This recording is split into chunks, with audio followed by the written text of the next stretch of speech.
Ziguinchor. Cela s'est passé hier après-midi, plus exactement dans la forêt de Bourofay à Niaguis.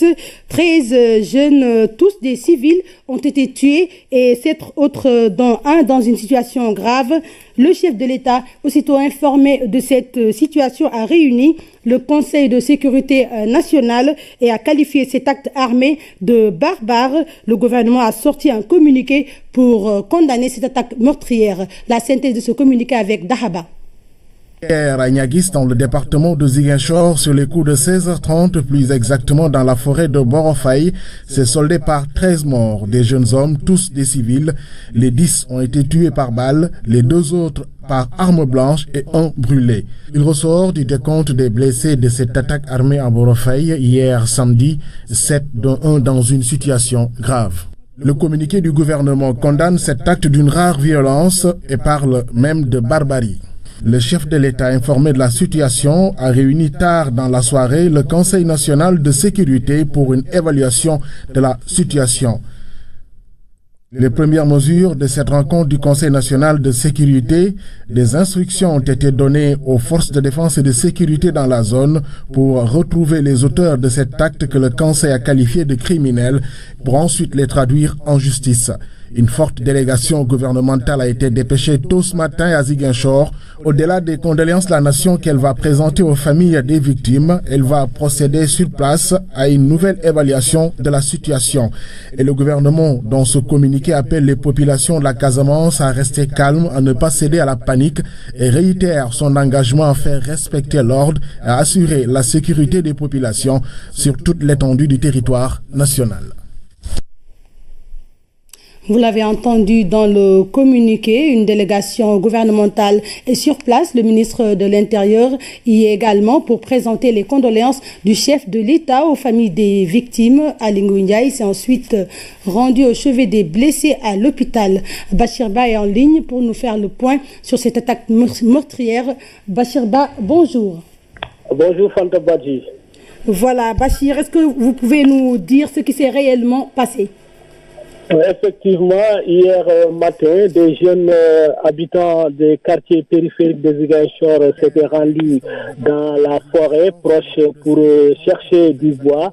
Ils ont été attrapés et certains d'entre eux ont été froidement tués par des bandes armées. C'est ce qui s'est passé, Fantabazi, hier. C'est la tristesse et la désolation ici à Ziguinchor parce que de nombreuses familles ont été touchées. Et au-delà des familles, c'est toute la région qui pleure ses fils. Et l'état d'esprit actuel justement de la population casamançaise, Bachir? Fantabazi, à Ziguinchor, beaucoup de familles ont passé une nuit blanche et celles qui sont parvenues à dormir l'ont fait dans la douleur. Et ce matin, de nombreux habitants ont pris d'assaut l'hôpital régional de Ziguinchor où les morts et les blessés ont été acheminés. On pouvait lire la tristesse et la désolation sur leurs visages, sur les visages des uns et des autres. Partout, c'est des populations qui sortent. Vous savez que quand il y a des morts, c'est la présentation de condoléances et pratiquement dans chaque quartier, on aperçoit des femmes, des hommes habillés en tenue traditionnelle pour aller présenter leurs condoléances aux familles éplorées. Y a-t-il une enquête en cours ou encore est-ce qu'il y a des mesures qui seront prises avec justement la présence des autorités sur place? À l'heure où je vous parle, le ministre de l'Intérieur, Ali Ngouille Ndiaye, est actuellement en train de faire de présenter aussi ses condoléances et les condoléances du chef de l'État, de toute la nation aux familles éplorées. On a fait son avion a atterri à 11h15. Ensuite, il s'est rendu à l'hôpital régional au chevet des blessés. Après cela, il a fait le tour à Nemo 2 où beaucoup de familles étaient réunies dans une seule demeure pour venir écouter son message.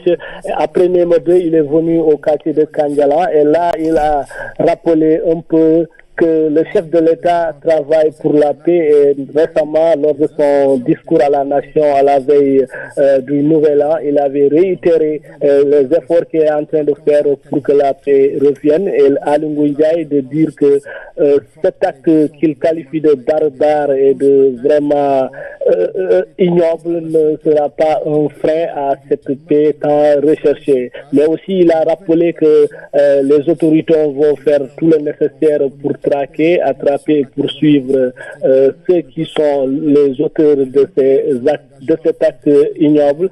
Mais aussi, il a rappelé que les blessés dont l'état nécessite l'acheminement vers Dakar seront pris en charge et ils seront acheminés dans les hôpitaux de Dakar pour une meilleure prise en charge. Voilà, merci Bachir Ba. En attendant de suivre l'évolution de la situation, je rappelle justement que 13 civils ont perdu leur vie dans une attaque meurtrière en Casamance. Nous aurons plus d'informations dans nos toutes prochaines éditions. Pour poursuivre, renforcement de la coopération agricole entre le Sénégal et l'Italie.